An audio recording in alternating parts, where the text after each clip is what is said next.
people never heard of Granddad, so we call him the greatest batter you've never heard of.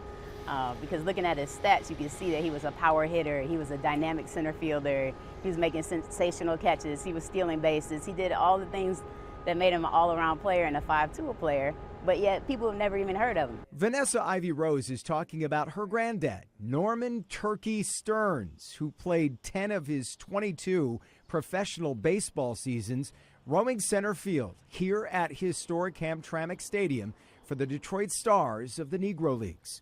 For years, her family has tried to draw proper attention to Stearnes' career, culminating in his induction into the Baseball Hall of Fame in 2000, and later in 2007, a plaque outside Comerica Park.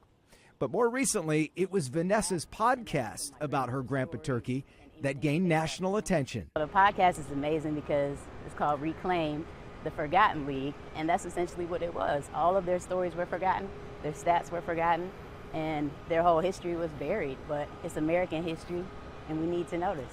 And now, thanks to Major League Baseball's decision to include Negro League stats in the MLB record books, their legacy has been reclaimed. These were superstars, and they belong in the top 10. Now that you're looking at the new leaderboards, you can see where Josh Gibson is, and you can see where Oscar Charleston is, and of course my granddad. But there's so many other people who contributed to the game of baseball. We need to make sure we celebrate all of them.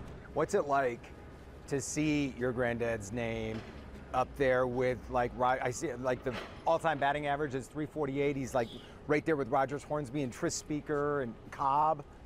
Unreal. I'm still soaking it up. It still doesn't feel real because I've known this, of course, all the time. We've talked about it, but to see it on your phone now, to go to ESPN, to go to MLB's website, to see it on TV as breaking news, it just blew my mind because we've been talking about it for so long and people didn't know who he was, but now people are really waking up and recognizing the history of the game. When you see the plaque, what does it make you feel?